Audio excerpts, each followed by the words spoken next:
asking? Yeah, okay. So we are jumping into the champion selects here. We've got bans coming down. First ban going over towards the blue side. Going to be an Ari ban. It's hard to say who's going to be where in this game, apart from, I would say, Red Mercy. I do believe he is going to be mid lane. Azir target ban towards him. He has already played that once in this tournament.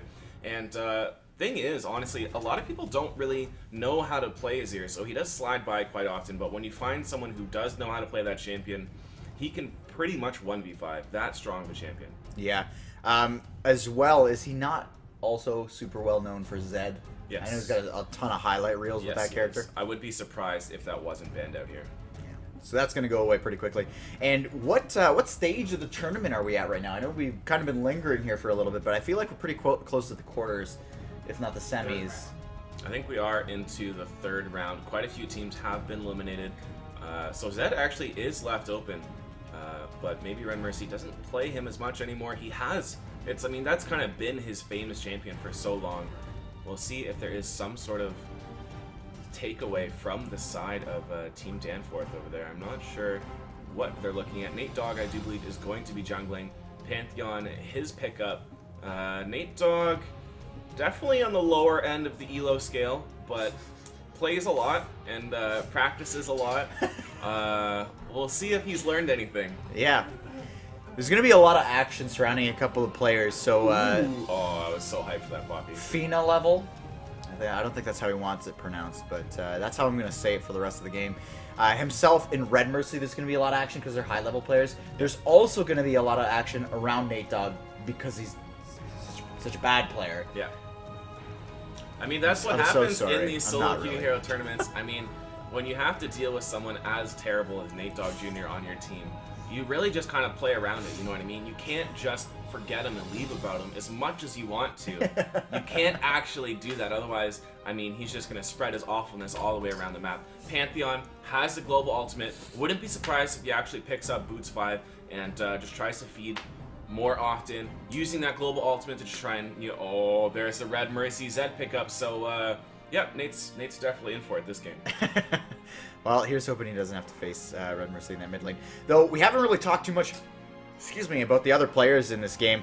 Everybody is kind of coming from different backgrounds, and the way the format works is that you're going to be set up with players such that your ELO as a whole is going to be equivalent to some of the other teams. So sometimes you'll see teams that have even like a challenger level player or two challenger level players, but then the rest of the team will just be like bronze or completely unrated, whereas other teams will be maybe all gold players just to kind of balance things out. And I think the average ELO is about gold 4, gold 3, right about that range.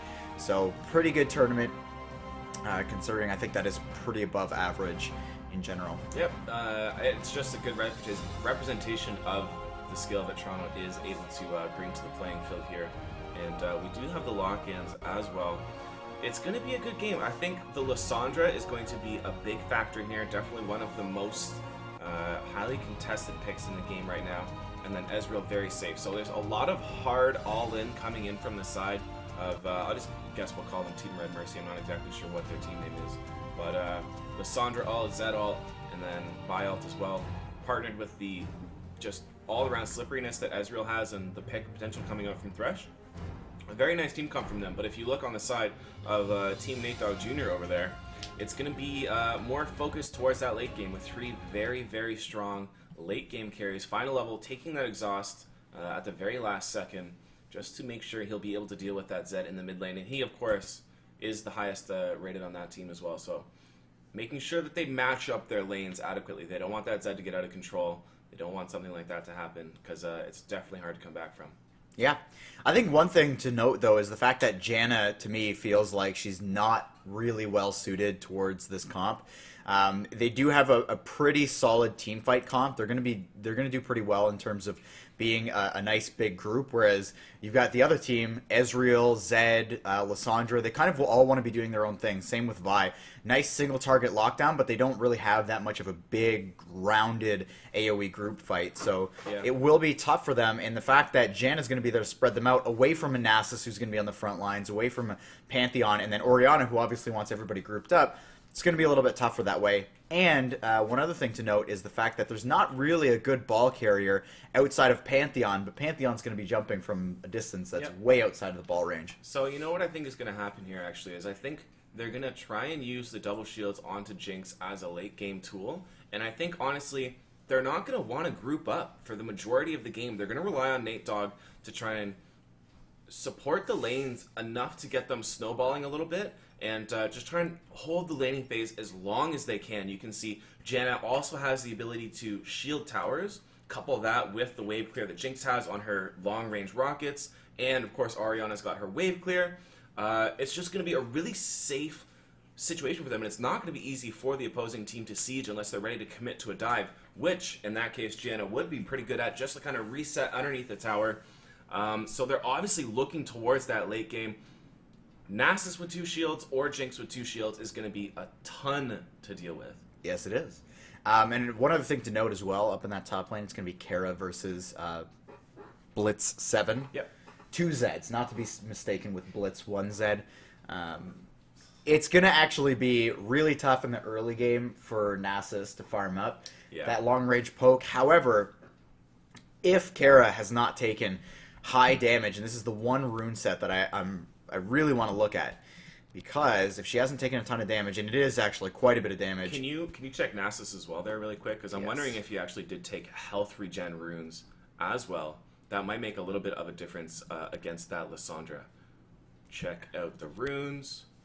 So he's got lifesteal, not health regen. Flat MR, though, that's going to be very helpful. And lifesteal, interestingly enough, though that lifesteal coupled with his passive is actually going to be super nice, so he will be able to deal with the poke. Yeah, I'm actually a big fan of building a Bloodthirster as a 5th or 6th item on Nasus. Wow. It also helps you with that shield, of course, and you're going to be tanky. But there's not really a whole lot else you can get after you get your 40% CDR from tank items. I mean, you can go for something like a Guardian Angels, but if you're really looking to kind of like 1v3 at the opposing team's base, it's definitely a strong item build. So he synergizes very nicely with lifesteal, and I think if he's an experienced Nasus player, starts Flask, I think he might be able to just kind of hold on to it and do his best. But it will be up to Kara to push him in, and then force plays elsewhere on the map, and just kind of make sure that they can't actually get to that late game. Lissandra, one of the biggest strengths of her kit, of course, is the ability to roam everywhere on the map with that TP and set up some insane long-range ganks.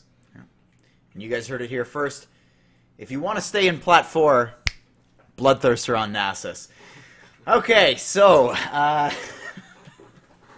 I definitely am looking forward to this one, though, because both of these teams have made it, and this is the winner's side, so they are going to be, hopefully... You can keep talking, man. I'm done. That was completely uncalled for. By the way I was talking, I sounded like I really knew what I was talking about, and now, obviously, I've lost all credibility. No, it's really good. It is. Just trying to sync up the game. Simply because there was a little bit, with this new patch, there's a little bit of an issue with the spectator mode.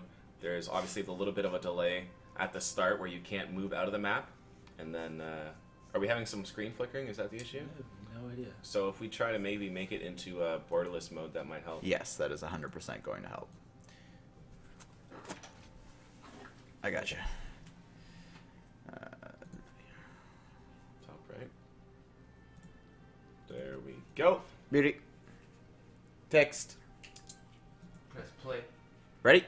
Yeah. All right. Let's adjust the champions as well. Sorry, guys, we had to change our stream setup halfway through the day. All the same, I think we're going to get a very, very interesting game. Moving up to that level 1 play already. Might see a late invade or something like that coming out from the side of Team Red Mercy. Avro rocking that Fnatic Janna skin. Shoutouts to Avro. That is some beautiful stuff there. I love the colors there. Yeah. Very, very standoutish, which is great. As a support player, that's kind of what you want to do. You want to be like this bright, shiny target, which is actually why I don't run the free Tristana skin, because it's like bright pink, and it like draws attention to you, right? If you just have the white hair, it's almost more, I don't know, it's like more discreet. You don't think about it as much, whereas it's so much easier to target the big bright. I put a lot of stock into skins. I actually do. Like I think certain skins are way more OP than others. Like the Annie, the Frostfire Annie, because you can't tell when, it's harder to tell when the stun's ready. For sure. Can I actually call Cheeto just for the game? Because Cheeto? Yeah, Yeah. I think that's a lot cooler than Cheeto. Yeah. I hope he's not listening. Yeah, that's I mean, he's obviously playing, but... Do you know this person? No, I don't. Oh, okay. But, all the same. Neither does anyone on his team, so I guess that's fine. Cheeto's going to be holding it down in the bottom lane. Cheeto and Avro doing what they can. Avro, I play a lot with him. He's a really good support player, actually. He plays a lot of AD carry as well, so very accustomed with that lane. Red Mercy, obviously, taking his cue, just going to be trying to farm, and it's going to be up to final level to bully him out in that lane as best they can. That's kind of the story of this game. The mid lane and the top lane really just need to bully. Just flipped around on which team needs to be bullying. Yes. And it is, you know, we saw the junglers here start, so Vi starting at that, the golems first and smiting them down, and Pantheon starting at the Gromp camp and smiting that. Can you explain as to why that's done? Because I know there's actually a ton of players still who don't know why that's the more efficient start. So obviously, if you do it effectively enough, you can use things like Thresh Flay to move the camp closer towards your lane. If you actually get it done before a minion goes down, you will be in a very good spot. You won't lose a single creep of experience, and you can just get that level 2 earlier, which will help you obviously get that level 2 power spike, get the next addition on your abilities, and it allows you to really exert your pressure in the bottom lane and potentially set up for a level 2 all-in on either a squishy support or an AD carry who's out of position. Right on. Yeah, definitely efficiency in the jungle is one thing that everybody wants to get done, and everybody's learning more and more efficient ways of doing things. Red Mercy trying to find some efficiency in that trade, but did not go so well. Pantheon's up in the top lane, and Vi actually started heading up that direction, but instead is going to focus in on that Scuttle Crab. Everybody knows Scuttle Crab is actually Skarner's second cousin, twice removed. And top lane, looks like Pantheon was trying to find something, but I think he actually showed himself in that minion wave.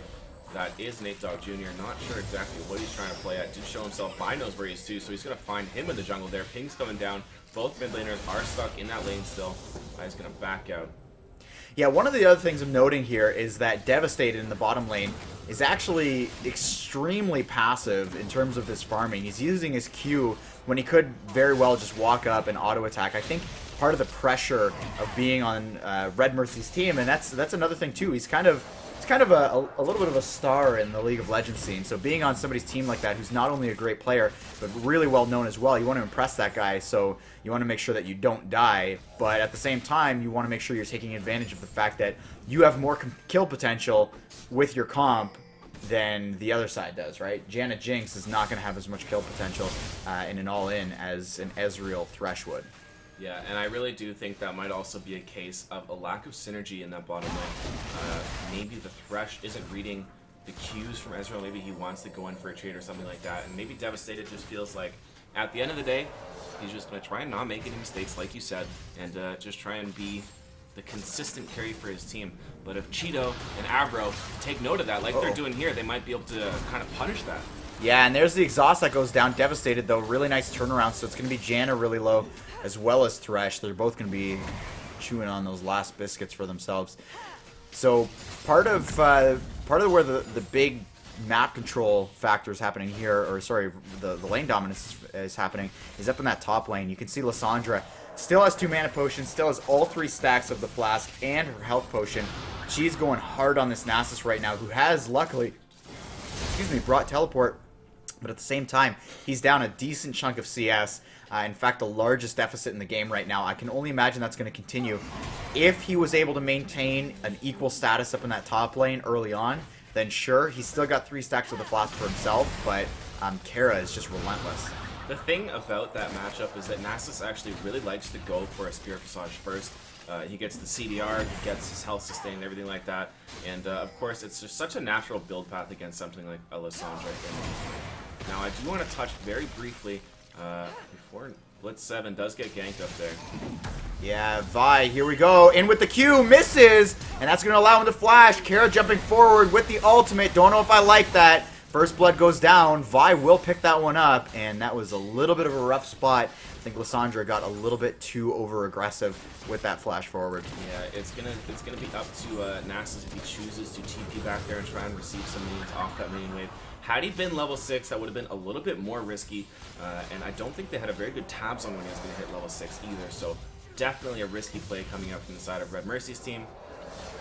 Ooh, here we go. Thresh, he notices, but he misses the hook.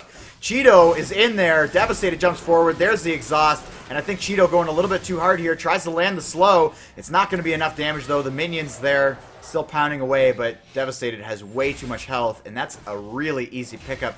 Janna, I don't know if I like that back at that timing. I think the back was okay. It wasn't great, but had there been the proper communication, that 80 carry should have been fine. He should have just backed up when his Janna was there. That's just a very obvious mistake. It could have been easily avoided. And yeah, you can see Blitz actually moving towards that Spirit Visage first. Oh! Exactly. Yeah, so these guys just have mistimed base coordination, unfortunately, in the bottom lane, and that's just an easy way to get punished, and that's kind of mistakes you can't make in a tournament like this. Yeah, definitely not. And it is a big tournament. Yeah, absolutely. $1,000 prize pool on the line for first place.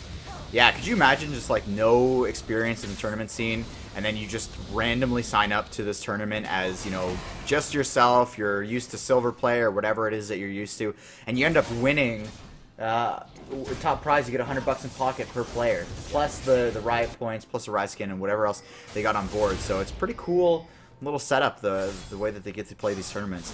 Red Mercy playing aggressive now, does have his level 7 power spike, and a good trade on the final level. Uh-oh! Ultimate goes in, return ultimate from Orianna, and that's going to be enough. Red Mercy slaying final level. Really quick engagement there, and I gotta say, very impressive stuff. Exhaust went down there as well, and it just did not do enough. Yeah, final level playing with fire there. Red Mercy coming out once again. That is a very comfortable pick for him, and he's showing exactly why. Avro hooked. Yeah, hooking in there, but a really nice tornado. Avro's going down pretty low. There's the ultimate. It's going to miss, though. Pantheon jumps in. Devastated jumps over the wall, finds the kill onto Avro, and Nate Dogg Jr. picks up a kill for himself. Definitely not something that I expected this early on in the game, or at all in the game, so good on him. Yeah, good job by Nate. They actually almost picked up another one on a Kevin Tran. Unfortunately, the Jinx ult wasn't enough damage there. Didn't have enough time to open up and really kind of become more of an executability there. Something I do want to touch about on what Nate is doing this game, however, is I think he really needs to kind of take cues for what his team's win conditions are. I hope he knows kind of how they need to play this game. He really does need to just set up vision around his lanes and really just work on the vision game this game. He doesn't need to be forcing ganks too much. He just needs to make sure that his laners are safe and that the opposing laners are afraid. That's all he needs to do. Doesn't need to pick fights, doesn't need to farm up a whole lot. Just literally needs to be sort of a roaming support and counter ganking. So he's done a good job so far. Has gotten 1 kill on the board for his team and blown some summoner spells as well. So not a bad start from Nate Dogg Jr. First ultimate was a success. Yeah, and the pings are going down right now. Both sides have pinged that pink ward. They had a little bit of a fight over that pink ward and that whole brush. So Red Mercy ends up winning that one, but the pings are still going down. They want to defend it on the blue side, and they want to take it down. This is apparently the biggest point of contention over a ward I think I've seen in a little while here. Lens goes down. Pretty solid stuff clearing out the bottom lane. Yeah, this is definitely going to be a fight that Vi and Zed want to play. Of course, Ari doesn't have her. Sorry, Orianna doesn't have her ultimate or summoner spells available. Here we go, and there's the ultimate from Orianna. Vibert's going down extremely low here. Nate Dogg Jr. chasing forward. Unfortunately, red buff does not apply on his spears. Rocket comes in though. Is it gonna hit? Oh, huge from Cheeto. Picks that one up, and Blitz and Kara going hard still. Amazing accuracy. There's a little homing missile on that ultimate. Red Mercy going hard here, though. Onto Nate Dogg Jr. He gets the kill, but the turnaround kill for Nate Dogg with the assist. A little bit more gold going towards the side of the red team, but at the end of the day, that's a moral victory in that 2v1 situation. Even though they did go for it, or they did come out on top there, that's pretty much the last person they want to get a kill onto. Pantheon, like I said, just kind of needs to be hanging around the map. However, if he can turn that into a snowball, maybe his team won't actually need to even wait until the late game. So good plays all the way around, and actually a lot of misplays coming out from the side of Team Red Mercy there. They definitely had the advantage, and unfortunately played it completely wrong. Vi took way too much damage. Red Mercy wasn't there to follow up with his ultimate. And I mean, that's what happens when you're in a tournament where you haven't really had time to synergize and bond with your teammates. Yep, and like you said, you know, you do not want the kills going to specific areas. Red Mercy, not just because he's Zed, but the fact that he's the highest level player on the team, just in general. It doesn't matter who it is or whether they're well versed on a certain character or not. You definitely don't want going to the higher level player. Vibert, though, steps into the wrong area here, and Kevin Tran, just looking at the top of the map, apparently knocked back. Ezreal ultimate comes out, Exhaust goes down, Avro about to go down as well, but Summoner heal comes out, Exhaust timing perfect, red buff down, nice jump to the side, devastated though, about to be devastated as he will lose that exchange. 2 for 1, I gotta say, nice committal, trying to pick up that kill onto Janna, just maybe a little bit too deep. Do you think he should have just taken the losses and backed off from that? I understood kind of what he was going for there. He kind of trading a flash on an Ezreal when you're winning the lane already as the Jinx, I don't think is the end of the world. A flash for a kill, not too bad. Hopefully they can continue to snowball it. Nate coming up in the top lane. Yeah, drawing that red on red Venn diagram. Nate Dogg Jr. gets slowed down here. He's in spear range, which also means that he was in jump range. Yeah. So he could have went for the stun. Instead, he uses the animation on the Q, and that separates the distance. Also in stun range when he dropped down, and he would have been able to interrupt that E, actually, that glacial passage coming out from Lissandra, had he spammed his W as soon as he was dropping down. A little bit of mechanical error from Nate Dogg there, however, playing really well this game, and following Vi all over the map, which is more than his team can ask for, honestly. Doing a great job just keeping track of the other jungler. That's all they need to do. 6 and 6, and they're ahead in about 1,000 gold, or a little bit less than 1,000 gold, but you can't really do much better as a late game comp this early on into the game. Yeah, it is a very, very tough tough spot here for the side of Nate Dogg Jr., though I gotta say, they are coming out ahead in terms of the global gold. They have that one tower down in the bottom lane, which is really what's pushing them forward. However, they are losing out in the mid lane in terms of CS. They're definitely losing in the top lane for CS.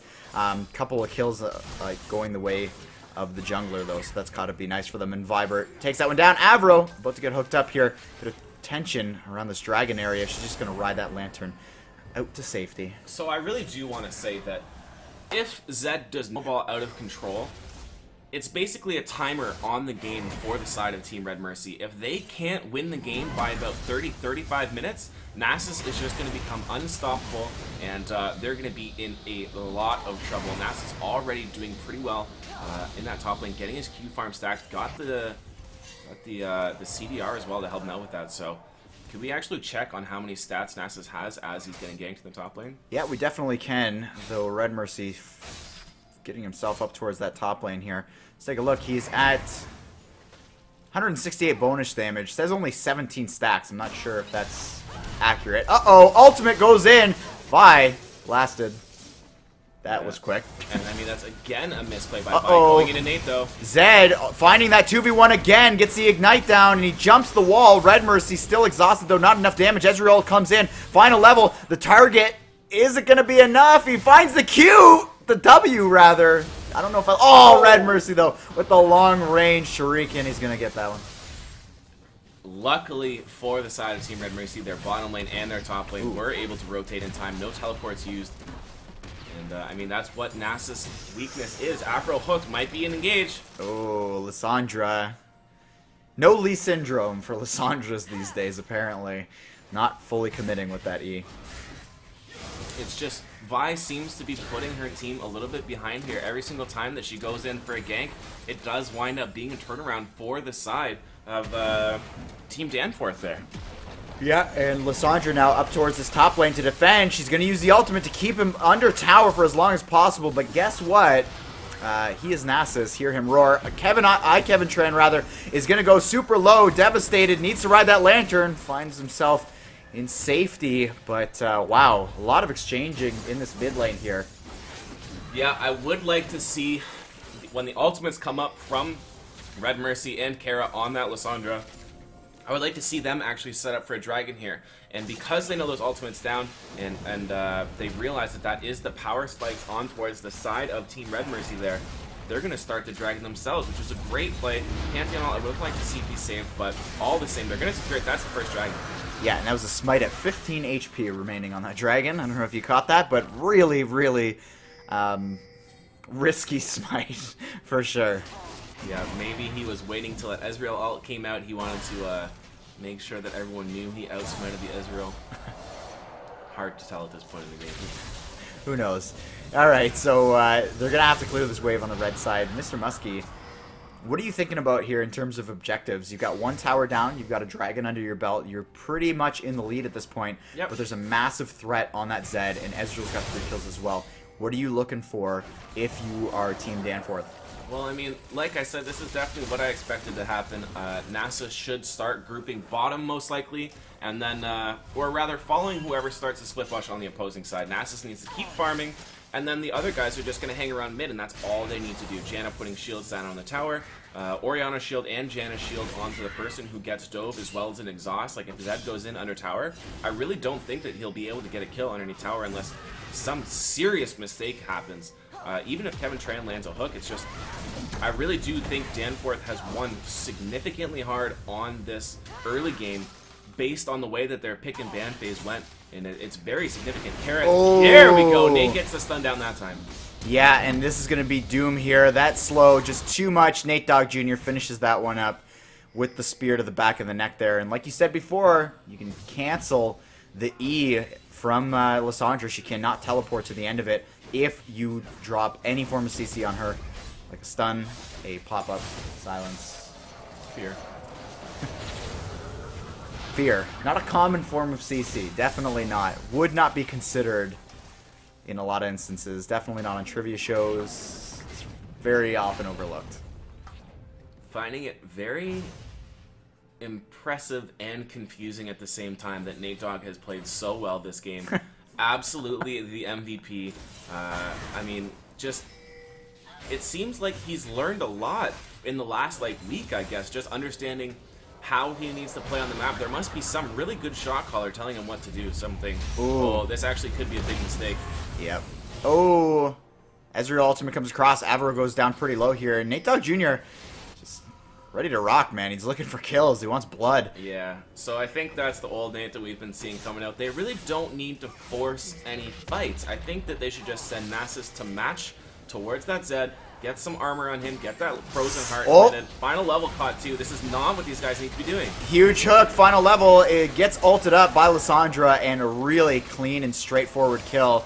Not looking too hot there in the mid lane. Pantheon does not have the best wave clear and will be forced to take a lot of damage to that turret. Uses the E, but of course it does not kill the entire wave here.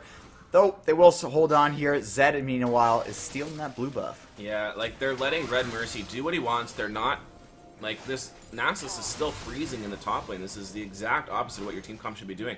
Just sit under tower, drop Janna's shield onto the tower, and just wave clear. You've got Jinx Rockets, you've got Orianna. Stop letting yourself get hooked.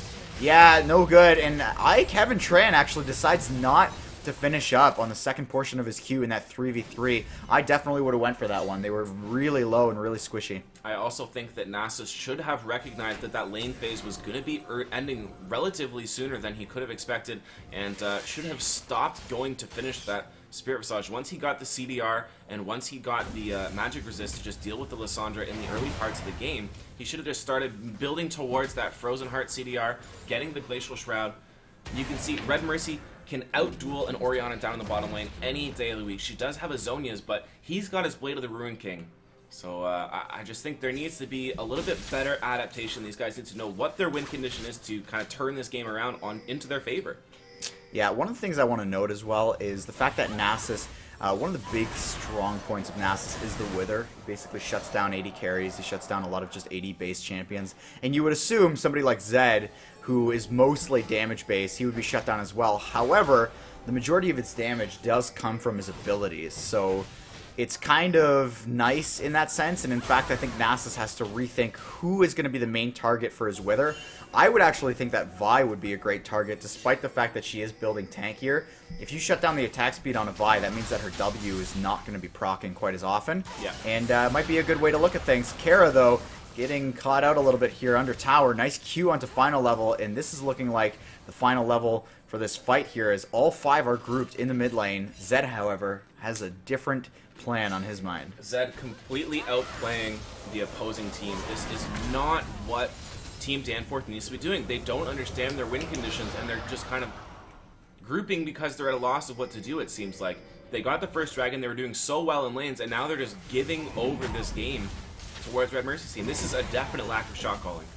Yeah, it's always rough, and you got to decide who's going to be the shot caller, and you just got to call it out right away. You're all being thrown together, you got to figure it out, and if one person's shot calling, even if it's not the best call, it's going to be a better call if you're all doing the same thing than if you all just decide to do what to do on your own. Yeah, because you can see how Team Danforth is just kind of forced to react to the way that Team Red Mercy is playing. All of their waves are now pushed. They have no advantage anywhere. Yeah, hook on the Blitz, and that's not going to do a whole lot, especially considering he does have the lifesteal. Nate Dogg Jr. takes a lot of damage on the back end there, and devastated up towards the top lane. They've got split pushing happening all over the place. Meanwhile, Zed just kind of out in the middle of nowhere here, looking to have a bit of a duel in the jungle here. Not going to work out too well. Pantheon jumps top lane, and he will not be able to catch the retreating Ezreal with those level 1 boots.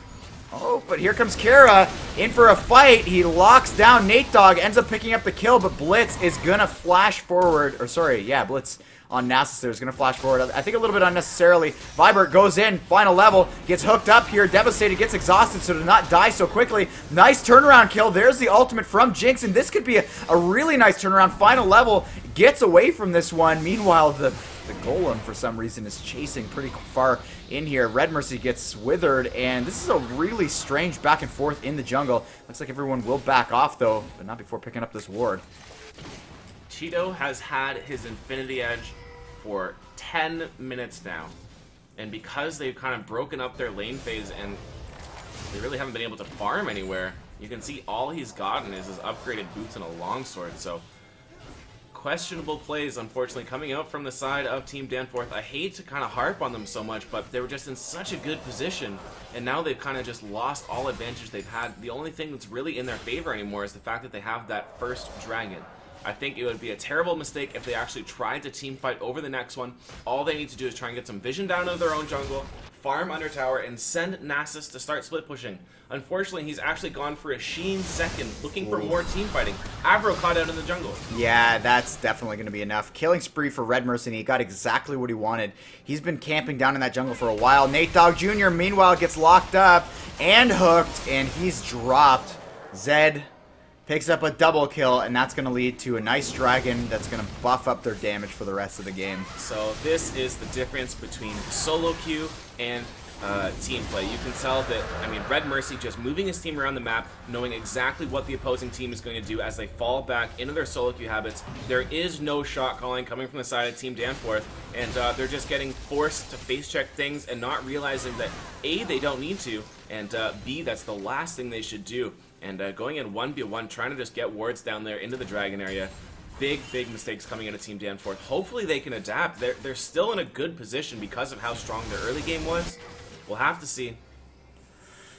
And Vibert trying to decide what he wants to do here. Decides to back off at the end of things. And that's what it's all about in these solo queue hero tournaments. It really is who's going to be the hero. More often than not, the MVP may not be the flashiest guy, but he's definitely going to be the vocal guy who's going to be talking to his team and working it out. And as the tournament goes on, the teams start developing a synergy and figuring out how each other works, especially if they're winning.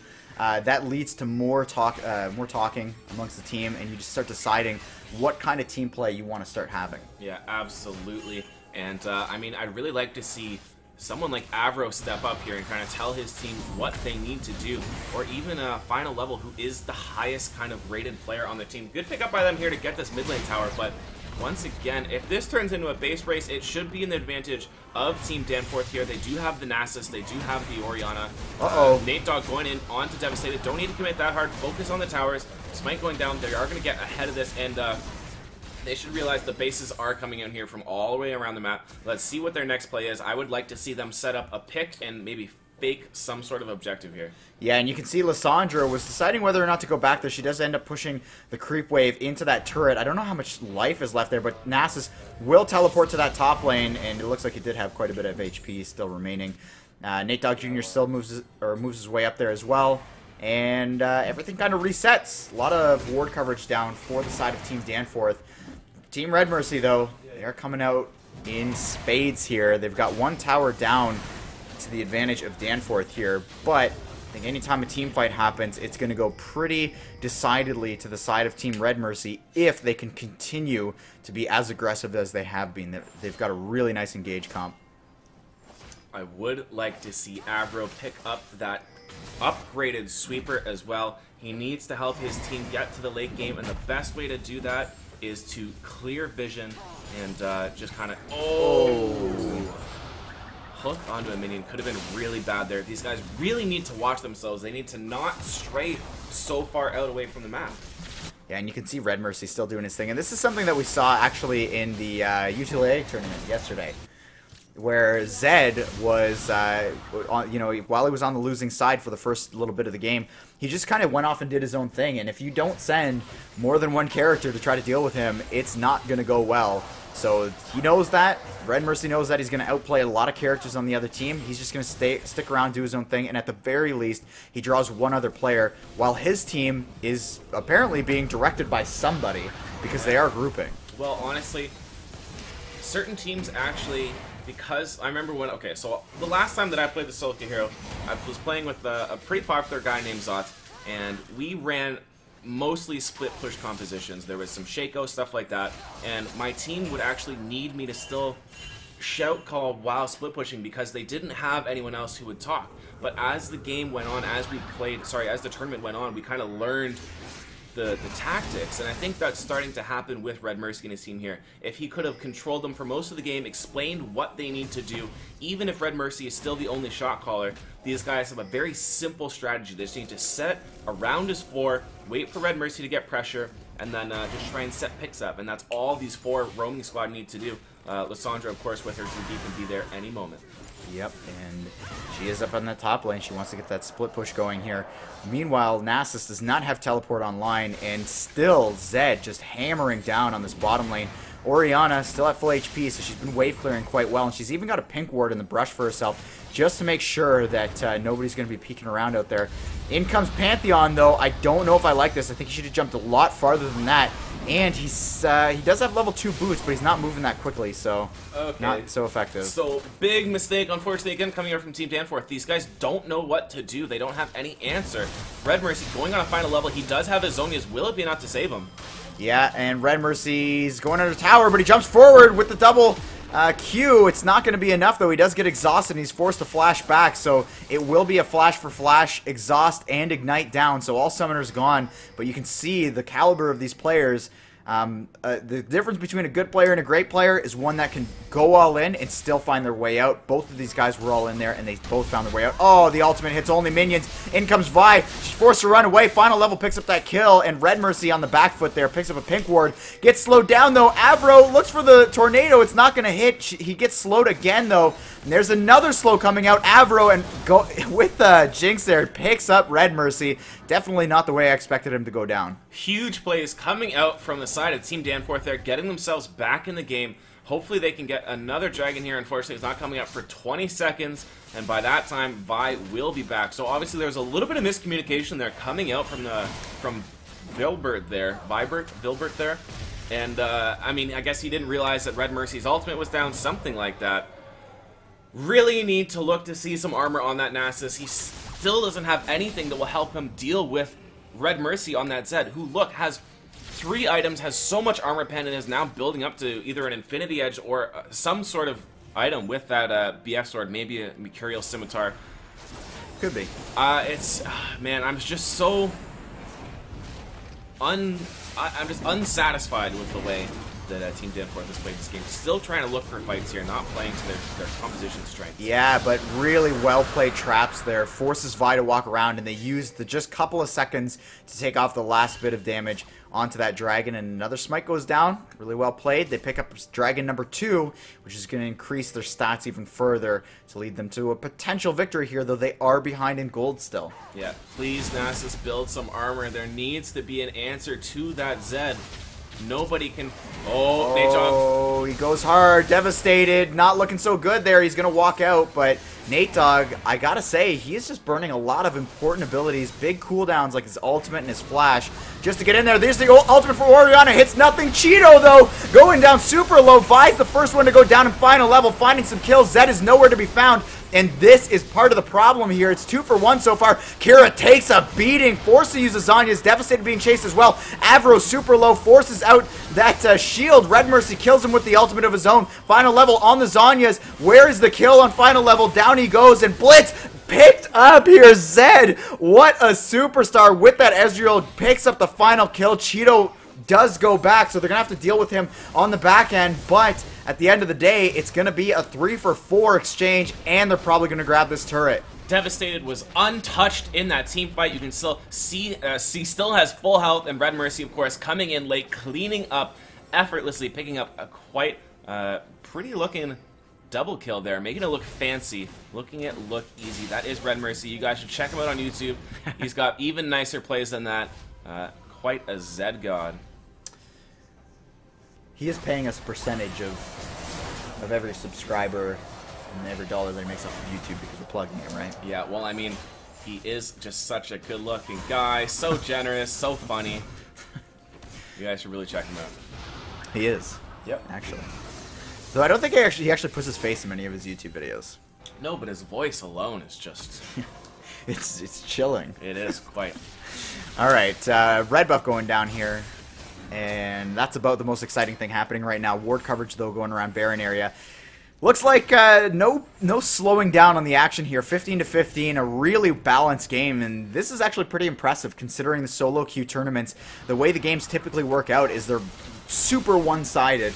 One character is going to be getting all the kills. Lissandra not pointing that E in the right direction, ults herself, and this is going to be terrible for her team.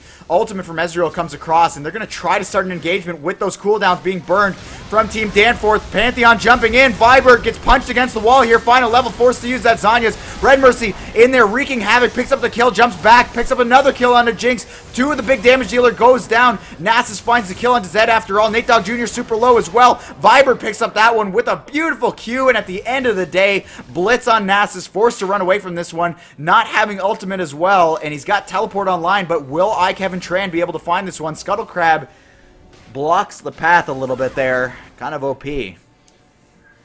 There's so much dive coming out from Red Mercy's team here that it's pretty much impossible for Team Danforth to kind of answer back in any way against that Ezreal, who's picked up so many kills now, has so much damage, and is so safe. He can just kind of pump out as much as he wants from the fight, from the backline, and you can see this is the second fight. He's been full health. It's just not going the way that Danforth really wants in this fight, and I don't think it's going to change anytime soon unless they can get some bigger items and find bigger Oriana ults on that back line. Yeah, though I will say the power of Zanya's in this game, especially on a Lissandra who can stay alive for that much longer by ulting herself. They just stood around, they waited for Lissandra to come back online, which is, it's super tempting to do that, but you still got to focus on the other aspects of the fight. There were other people just chilling, waiting, repositioning to make sure to take advantage of anybody that was waiting for Lissandra in the wrong spot, and that's exactly what the case was. Nate Dogg jumped into the back lines, into that tri-brush, and found pretty much nothing there. Yeah. Obviously met his doom pretty shortly after. So they're going to try and set up a pick here. I don't really like this, but they're going for it. Kevin Tran is going to be the first one to go down. Nice 5-man flay, but at the end of the day, that was a huge loss for Team Red Mercy. And Nate Dogg Jr. jumping forward, gets the slowdown with the smite. Returns slow, final level, jumps in with the ultimate. Red Mercy downed, and that's a massive pick. They've got 2 characters down. What a shot call. So basic, so schoolyard of that nice camp out. Kara, though, jumping in there, forced to ult herself. Actually, is this going to be final level going down here? He is super low. Vibert in the back lines, getting jumped all over. Final level kills the Lysandra, and this is actually a 5-man ace solo queue hero tournament. What are you talking about? This is a great team fight by the side of Danforth. Basically, the individual scaling coming from the side of Team Danforth is just so strong, and when Ezreal is split away from the rest of his team in just terms of these 1v1s, if Zed can't use his ultimate, of course, he was down so early, how can you react? And I mean, just great plays overall coming out from Danforth, and picking up their first inhibitor of the game is really going to help them scale even further into the late game. All right, and we're going to go to a quick audio recap of what happened from the mics of Danforth. Sound a little something like this. Guys, load the bush. Load the bush. No, it's not gonna work. This is a turn. Load the bush. Load the bush. Trust me. Just load the bush. Yes. That's pretty much what happened. Audio recap brought to you by brought to you by Esports Canada. All right. First dragon of the game, potentially going over to the side of Team Red Mercy. Sorry, second dragon of the game. That will help them. Hopefully, oh, that's so cute. Look at that little guy. It's cute until you realize that he's stapled to the top of that ward. Is that what his tongue's doing, sticking out? Yeah, this one too. Yeah. Well, that got dark quick. Just like Canada in the winter. Ha! Ha! Oh. Wow. Wow.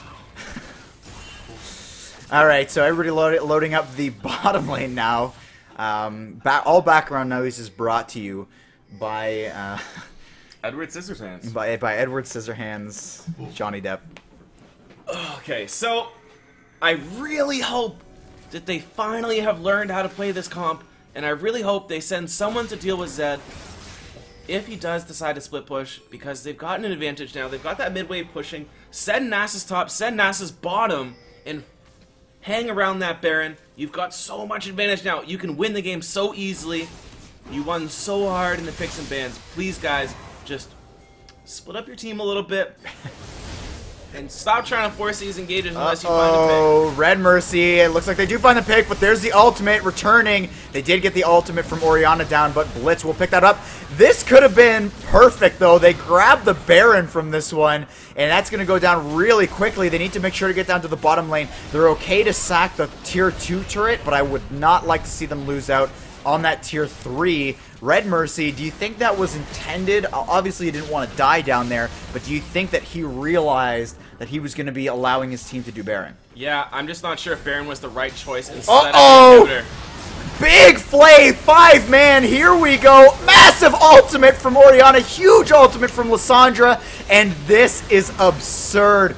4v5, all started out by Kevin Tran. This guy, oh my goodness, what a god. Whoa. Wow. Incredible plays coming out from the side of Team Red Mercy, really just keeping themselves in the game. They've got that Baron now. Their inhibitor is going to be coming up pretty soon. They're going to need to sort of set up some sort of push with that Baron before it goes down. Of course, it is a reduced timer now. They need to make some plays happen real quick. We see Kara in the top lane trying to use those Baron minions. He's got about 10 seconds before anyone's up and able to stop him. Easily going to take this tower. Yeah, and those cannons in the back there, they not only have super long range, but they also have a lot of damage that they're dealing out there. And that's going to be Lysandra just picking up an inhibitor by herself. They are pushing mid lane to make sure that they deal with the super creeps. No super creeps are going to be pushing their way, but they have buffed creeps from that Baron buff also pushing in there. So great job clearing that out, and they pick up a top inhibitor. Not the best inhibitor to have down, but they've already got Baron, so they don't need to worry about. They don't need to be finicky choosing which inhibitor to take down. They take what they can get, and they back off. Nasus finally has a ton of armor now. Is it possible to hover over him and see how many stacks he's got 40 minutes into the game? We should definitely try and check that out.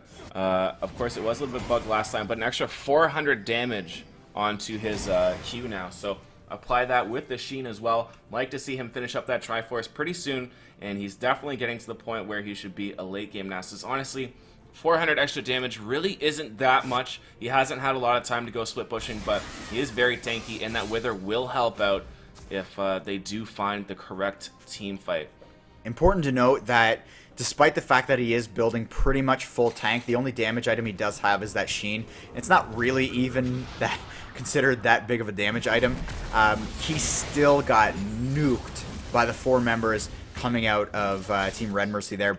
Safe to say, a lot of that came from the fact that it was 4v1 in that situation. They all focused him at the end of that fight. Still, he did die very, very quickly. And if he was full tank, if he had all those items built up, I'm sure he would have lived a lot longer than that. Nate Dogg abusing the fact that he can enter and leave through that gate freely. Hook goes out, and it's actually going to catch Cheeto, but unfortunately, nobody's going to be able to make it up that gate. QSS. Yeah, good QSS by Cheeto there. But I mean, the fight bottom lane is why they can't fight anywhere other than their tower. They need masses. Uh-oh. Here we go. Cheeto gets jumped on. Vibert gets pushed back, though, and Zed is in the fray now. So much damage coming across here. Kevin Tran leading the charge here. Flays Blitz against the inhibitor, and Devastated tanking the turret. Here we go. Nate Dogg Jr. goes down. Vital Level, though, jumping forward with the flash. Dodges the hook. Kevin Tran still going hard in this one, and Red Mercy and Vibert will sacrifice their lives. Meanwhile, only picking up 2 kills on their own. They're going to utilize the time that the enemy team has to heal to take down this inhibitor, and they will back off freely. Kira, though, with that Guardian Angel, feeling a little bit emboldened here, and Kevin Tran does not have a gap opener, so he will be forced to tank up this turret a little bit. Ouch.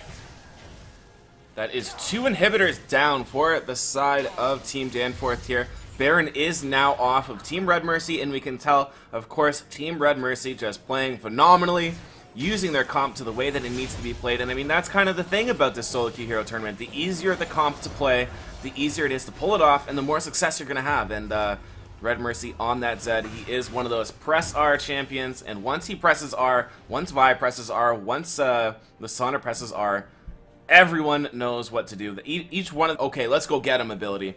And it's definitely been working out for them so far. For sure. And look at the Randuins, by the way. So far, 5 Randuins on the map, and 3 of them are on the side of Team Danforth. Reasonably so. I mean, they are dealing with 3 AD-based champions. And let's take a look at the individual golds now. Top gold for Team Danforth. Of course, it's on Jinx with those 5 kills, 13 assists. Dragon number 2 goes down for these guys, or sorry, number 3 goes down for Team Red Mercy, and now they're looking for the picks. Here we go. Vibert leading the charge, and where's that ultimate going to come out? No, zoned out. Really nice traps by Jinx. Yeah, absolutely. Nate Dogg still hanging around there for some reason. Might be looking for some sort of engage, but they're all split. This could be really bad. Going in, maybe. Vibert doesn't want to ult the Nasus. Good play by him, I guess, to kind of just wait for the waves to push in before they need to commit to engage. Obviously, if they can't find a perfect pick, all they need to do is let their inhibitors do the work. Yeah, and there's Pantheon jumping in. I think he needs to be a little bit more bold with those ultimates. If he really is going to commit, he needs to go in there. Of course, there is the option that he may have just been zoning out to try to buy a little bit of time here, but he is not finding his way into the back lines very quickly. Vibert, though, charges up the Q. Nate Dogg jumps on him, and this is a really tense spot. Wow, Devastated takes him down. In comes the Orianna ultimate, pulls in 2 of them. Kevin Tran getting backed off here. Lysandra goes deep there, finds herself under turret. Double kill, though, picks up the Orianna. Kill for Jinx. Zed jumps over the wall, as does Devastated. 2 big gap openers. Vibert on the other side of the wall now as well, baiting in Cheeto. Devastated, though, goes down super low. Cheeto finds himself a kill, finds 2 kills. Red Mercy, though, and Kira on the back lines, going for the Nexus, and that is all she wrote. Amazing play. You focus on the end objective. You don't need to worry about kills, and Red Mercy, wow, right on that Nexus. That was lined up pretty quickly there. Once again, Red Mercy showing us exactly how Zed is played, always providing those highlight reels, especially that huge team fight down in the bottom lane. That was just the perfect wombo combo setup, and I would love to see a highlight of that made so we can check that out later. Yeah. You know what? I will say one of his best plays was when he actually didn't kill anybody. He just died. Yep. When he was just bottom lane. Yep. That was probably one of the best plays. If he shot called it. If we can interview him later, yep, we're going to ask. His answer's obviously going to be, oh, of course I shot called. Of course, I'm Red Mercy. I'm Red Mercy. I shot call everything. Of course, I knew that was going to happen. But realistically, if that was actually shot called, really good stuff. Really smart. Absolutely. So another convincing victory from Team Red Mercy. And, I mean, just making all the correct calls. And even when they have the weaker late game. They still lose early game and come out ahead in the late game. So yep, good plays by them. I think Lysandre had something like 740 AP that game. Pretty crazy stuff. 45-minute game.